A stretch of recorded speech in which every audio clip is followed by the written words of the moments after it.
día, compañeros y compañeras. En esta oportunidad vamos a hacer una presentación aprovechando la tecnología, ya que no podemos estar presentes en todos los espacios donde se va a hacer esta actividad. Vamos entonces hoy a conversar sobre el proceso de investigación, creación e innovación, y la charla, como verán, tiene como título lo que a continuación presentamos.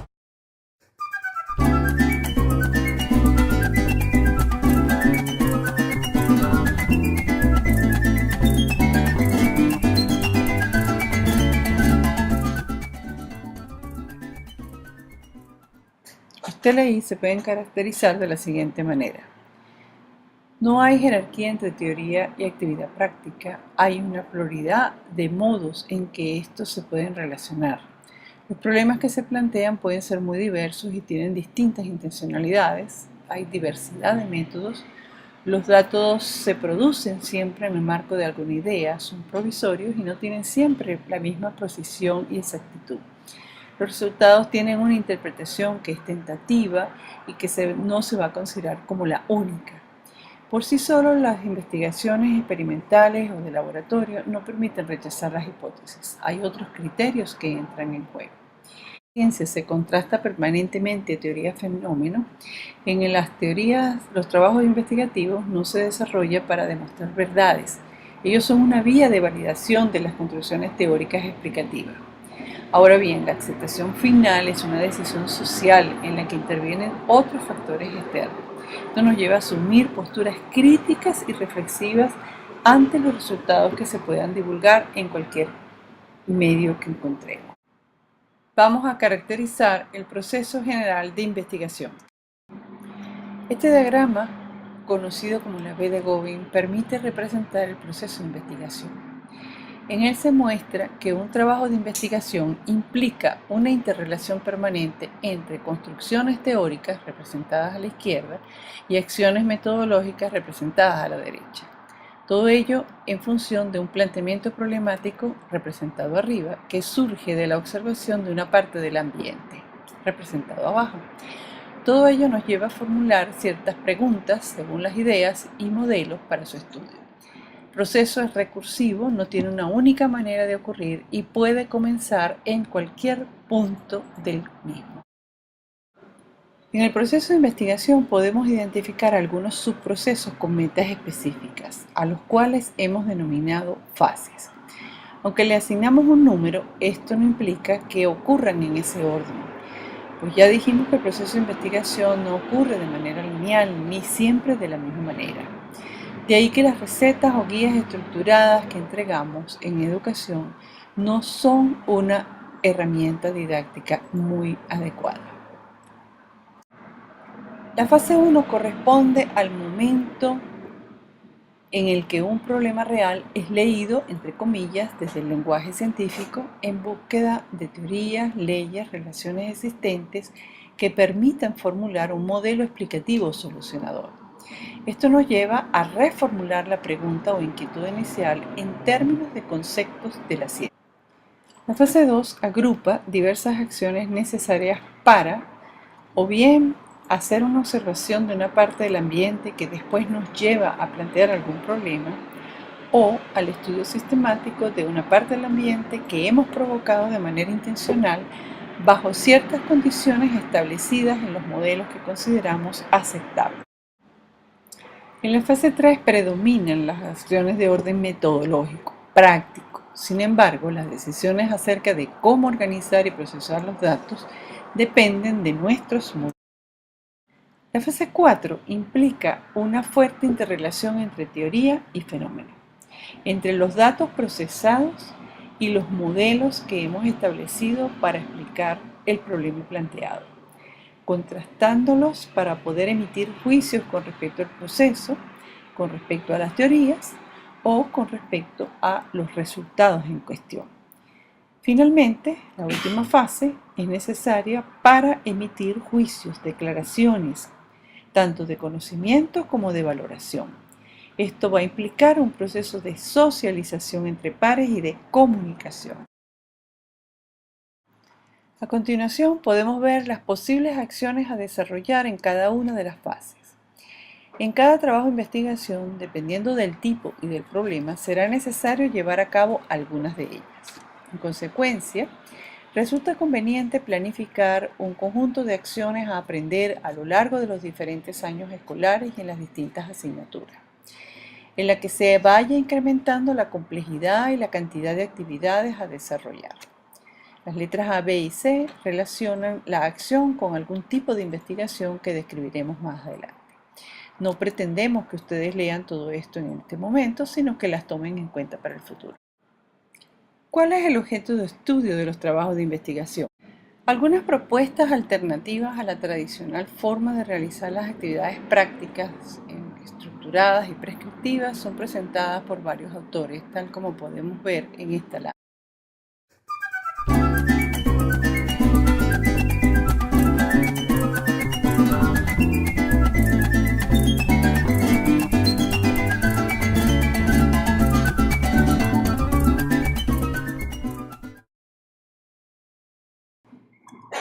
Desde el enfoque que hemos desarrollado en el grupo de investigación, compartimos algunos aspectos con los anteriores autores.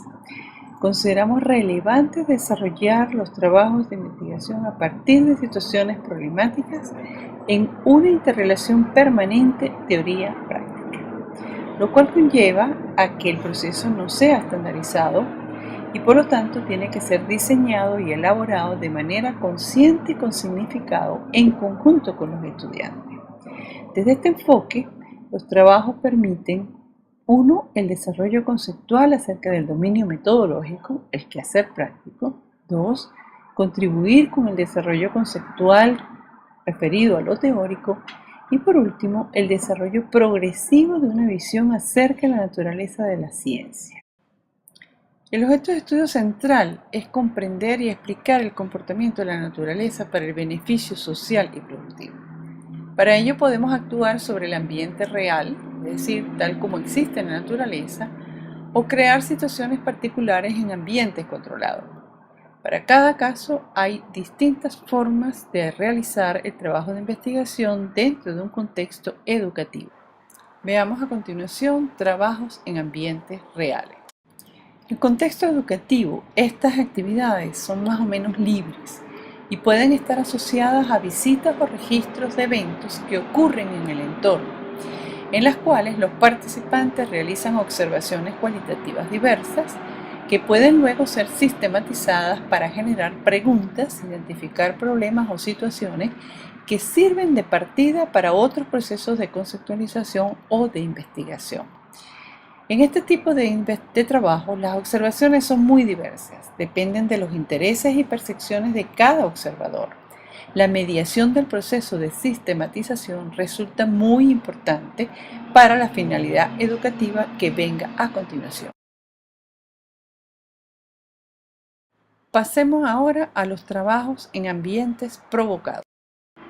En este grupo podemos encontrar 3 tipos de trabajo: los exploratorios, que parten de un conjunto de preguntas sobre el ambiente, para el cual diseñamos una experiencia de manera de poder establecer algún tipo de modelo o ilustración.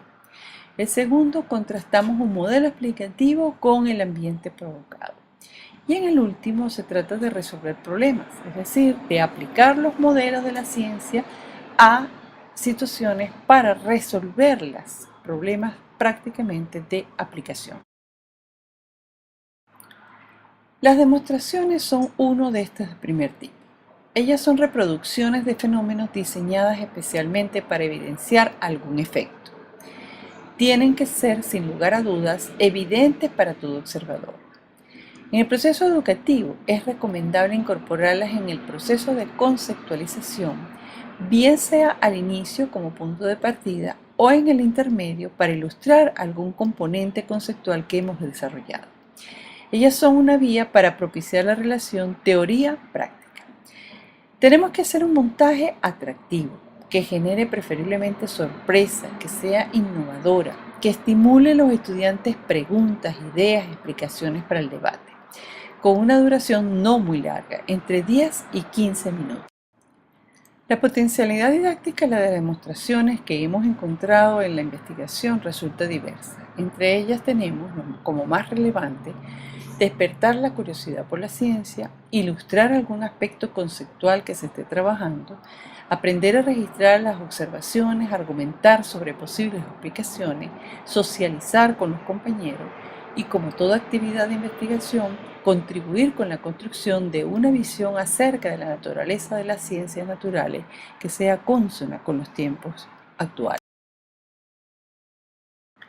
Veamos un ejemplo de una demostración que fue pensada para iniciar un proceso de conceptualización. Entre varias experiencias seleccionamos una que propicia la generación de plausibles explicaciones o argumentaciones por parte de los estudiantes. Preparamos una situación disparadora sobre el fenómeno. Veamos. Cuando suelto la esfera desde la horizontal, la tensión que ejerce el hilo sobre el pivote será nula, constante o variable. Se sistematizan las respuestas de los estudiantes sin emitir juicios sobre ellas. Hacemos la demostración, se repite si es necesario y motivamos la socialización entre los estudiantes. Las ideas que surgen se vuelven a sistematizar y a partir de ellas se desarrolla el proceso de conceptualización consiguiente a la tarea. Veamos ahora un video de esta actividad que fue desarrollado en contexto educativo. Los valores que aparecen al final son las observaciones más relevantes que deberían hacer los estudiantes después del proceso de observación y sistematización y que serían utilizados para la conceptualización posterior. Presentamos otro ejemplo de demostración también insertado para el inicio del proceso de conceptualización referido al sistema nervioso. Si puedes, lo atrapas. Esta pregunta fue el punto de partida de la experiencia, es decir, la fase 2. Se hacen las observaciones, fase 3, se socializa con los estudiantes y se establecen posibles explicaciones, fase 1 con fase 4. Continuamos con la mediación del proceso de conceptualización hacia los constructos teóricos que estemos interesados en realizar. Vamos a ver un video correspondiente a esta actividad. Cuando las personas, cómo responden ante un estímulo. Por ejemplo, cuando uno va manejando un carro y viene un imprevisto, se atraviesa un perro, entonces uno tiene que aplicar los frenos. Eso lleva un tiempo. Hay personas que son más rápidas que otras, pero siempre hay limitaciones. Vamos a pedirle a ella que coloque su mano así. Entonces yo le voy a dejar caer el billete. Yo lo suelto y tú lo tratas de agarrar. ¿Ok? Entonces yo lo suelto y tú tratas de agarrarlo. ¿Ok? Vamos a ver si... ¿Ok? En realidad, ninguna persona es capaz de agarrar el billete tan pronto vea que se suelta de la mano, no lo puede agarrar porque hay un tiempo de retraso en la información que manda el ojo al cerebro y el cerebro a la mano. Y ese tiempo es del orden de 0,15 segundos. Si uno saca la cuenta del tiempo que tarda el billete para pasar la región de las manos, eso es del orden de 0,12 segundos. 0,12 segundos. ¿Okay? Eso es menor tiempo. Dentro de este grupo tenemos los trabajos exploratorios, que implican la creación de un ambiente que no surge de manera espontánea, son provocados. En principio son experiencias parecidas a las demostraciones, pero con una mayor profundidad investigativa. Son útiles para iniciar procesos de conceptualización por la vía inductiva, lo que se conoce como aprender por indagación. El fenómeno seleccionado por lo general nos lleva a observaciones contraintuitivas. Se parte de preguntas iniciales acerca de lo que ocurriría bajo ciertas condiciones. Una vez sistematizado el proceso de construcción de posibles resultados, con las respectivas argumentaciones se sintetizan. Esto es la fase 1. A continuación se procede a diseñar y elaborar una propuesta experimental que permita verificar las predicciones. Se registran las observaciones cualitativas y a veces cuantitativas, lo que sería fase 2.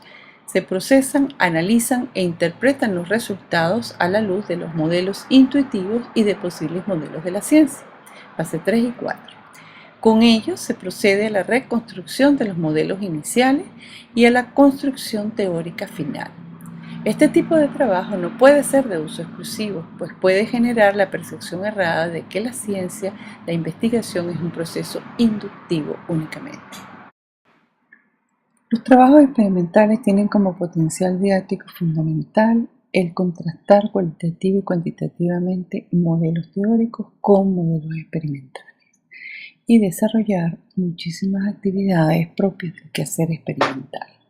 Por supuesto que siguen contribuyendo a la relación teórico-experimental y a la formación de una visión acerca de la naturaleza de la ciencia en el ámbito educativo. Veamos un ejemplo desarrollado con el contexto educativo de jóvenes preuniversitarios. La intención de esta situación era presentar un fenómeno probablemente conocido por ellos para que abordaran con sus ideas personales posibles explicaciones. Se sistematizaron las ideas, se formularon algunas preguntas, los estudiantes emplearon a su vez algunos significados de la ciencia y vieron la necesidad de buscar nueva información, con lo cual agregaron una nueva pregunta a la fase inicial. Esto es la fase 1. De manera socializada se discutió sobre posibles diseños y se acordó uno.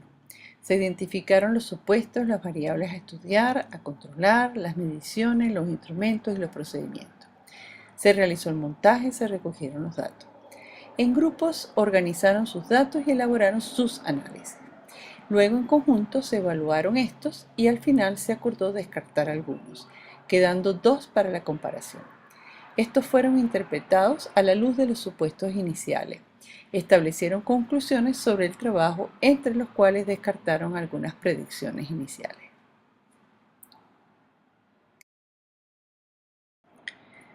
Veamos ahora el segundo tipo, los trabajos de contrastación.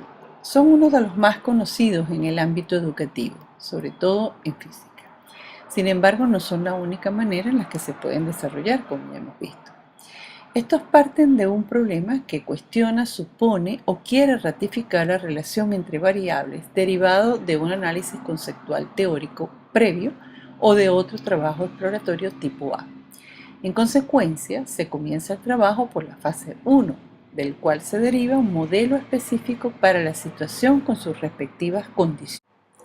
Con este modelo se establecen los lineamientos para diseñar el o los experimentos. Fase 2.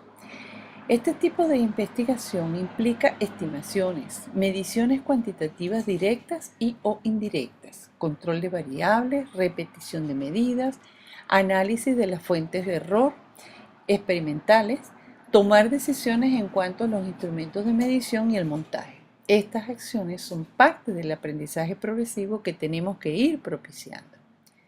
Una vez realizadas las mediciones, se da inicio a la fase 3, organización de los datos con sus errores y su procesamiento, cálculos de medidas indirectas, gráficas, entre otros.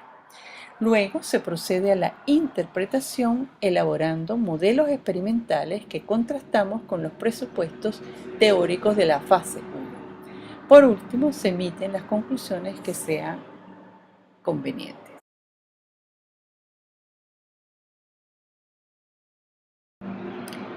El potencial didáctico de este tipo de trabajo está centrado fundamentalmente en la contrastación cualitativamente o cuantitativamente de los trabajos.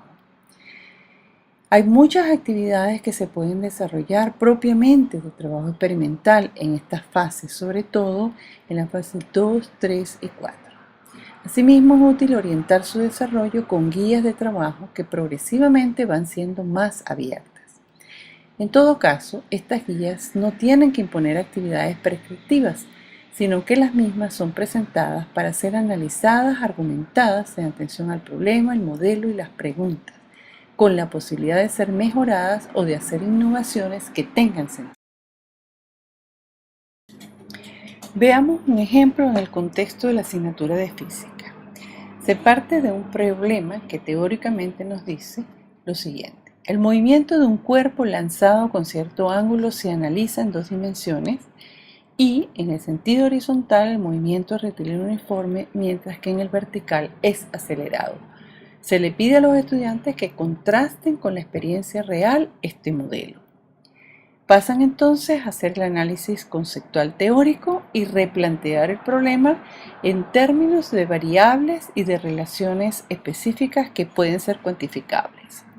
A partir de ahí, diseñan un montaje experimental, el cual fue grabado en un video, se determinan las variables y se concreta que el estudio está centrado en estudiar la posición de la esfera en función del tiempo. Veamos a continuación un video de este experimento que vamos a presentar en cámara lenta. Con este video, los estudiantes realizan mediciones utilizando un software de uso libre que les permite tener la posición en función del tiempo de la partícula, es decir, de la pelotica en este caso. Estos datos son graficados y entonces con las gráficas de posición vertical y horizontal en función del tiempo, establecen los modelos experimentales que contrastan con los modelos teóricos para de esta forma poder llegar a las conclusiones analizando las posibles discrepancias y las fuentes de error que pudieran encontrarse entre la situación real y el modelo teórico. El tercer tipo de problemas de ambientes provocados tiene que ver con el de resolver problemas o problemas de aplicación, los cuales son típicos de este tipo de proceso. Se pueden insertar en el desarrollo de un proceso de conceptualización o como aplicación de construcciones teóricas previamente elaboradas. Sirven para resolver problemas de interés práctico, son de materiales accesibles, permiten requerir varias clases para su desarrollo, pueden convertirse en proyectos de aprendizaje por su carácter abierto o semiabierto. Este tipo de trabajo de investigación puede ser útil para resolver un problema cuya solución es conocida por el docente, pero la intención fundamental es que los estudiantes apliquen un conjunto de construcciones teóricas de la disciplina o que sea interdisciplinar. También puede ser un problema completamente abierto de investigación tecnológica, donde docentes y estudiantes se ven en la necesidad de crear e innovar a lo largo del proceso. Para este tipo de trabajo es bueno las lecturas de los libros de segundo, tercero y quinto año referidas a la integración con respecto a la investigación. Vamos a presentar un ejemplo. En la industria de alimentos y otros procesos socioproductivos es necesario identificar sustancias y reconocer su pureza. En atención a esto, una de las propiedades físicas, el comportamiento de la sustancia ante la luz visible incidente, es planteado como un problema. Puede hacerse en el contexto de la enseñanza de la física o de manera interdisciplinaria.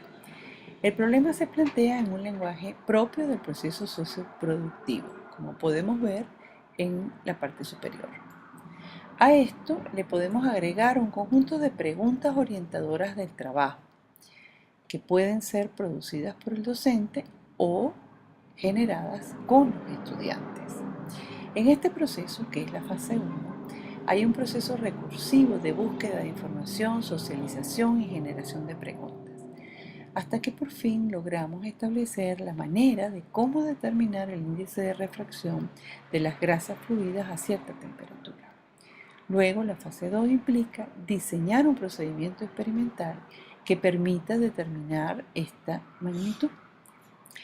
Este tipo de trabajo implica la búsqueda de información, el desarrollo de estrategias de medición o de equipos o de soluciones diversas, aunque no siempre tiene que estar relacionado con trabajos completamente experimentales. El problema puede estar centrado en resolver un proceso o un procedimiento para poder mejorarlo u otra actividad.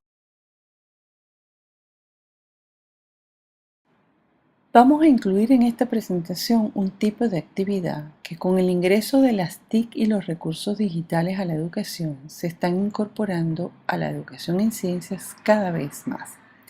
Me refiero a las simulaciones y los laboratorios virtuales. Se ha pretendido sustituir algunos trabajos de investigación que tienen que ver con los fenómenos del ambiente por estos recursos. Esto es un gran error, ya que este tipo de actividades están construidos con los modelos teóricos y así se deben presentar a los estudiantes. Ellas recrean el fenómeno, mas no son el fenómeno. Las simulaciones pueden ser insertadas en los procesos de conceptualización para recrear o ilustrar el modelo teórico en estudio. También pueden ser insertadas en los procesos de investigación en la fase 1 con la misma intención. Los laboratorios virtuales permiten al estudiante familiarizarse con la fase 2 y 3 de un trabajo investigativo previo al desarrollo del laboratorio real. En este grupo podemos incluir los laboratorios remotos. Son situaciones experimentales diseñadas en ambientes de laboratorio con mediciones que se procesan digitalmente y se envían fuera del ambiente a través de un servidor conectado al Internet. Esto sustituye la fase 2 de algunos laboratorios que no pueden ser efectuados en el lugar donde está el estudiante interesado en el trabajo. Vamos a finalizar resaltando algunos aspectos relevantes. Vean, algunos trabajos acompañan a los procesos de conceptualización y construcción teórica, mientras que otros son propios de procesos de investigación, creación e innovación, siempre de manera indisoluble con las construcciones teóricas asociadas. El aprendizaje que se desarrolla a partir de situaciones problemas se da en 3 dominios: metodológico, teórico y epistemológico en conjunto. Además, no solo está relacionado con lo instrumental. Y por último, el desarrollo de los constructos teóricos en este proceso es progresivo y situacional. En lo que respecta a la planificación didáctica, hay algunos aspectos a considerar. La identificación de metas de aprendizaje en los 3 dominios. La selección del tipo de trabajo y de la situación problema en función de estas intenciones didácticas establecidas. Diseñar y probar todo el proceso de trabajo anticipadamente, sobre todo si implica montajes experimentales o salidas de campo. La evaluación de los trabajos implica varios aspectos: el propio trabajo, su efectividad y su impacto en los estudiantes, los aprendizajes promovidos, tanto esperados como no, la interacción social y el grado de colaboración. Sobre todo, la evaluación es del proceso y de los productos. Espero que esta charla les pueda servir en sus futuros trabajos de planificación y desarrollo sobre procesos investigativos, creativos e innovadores.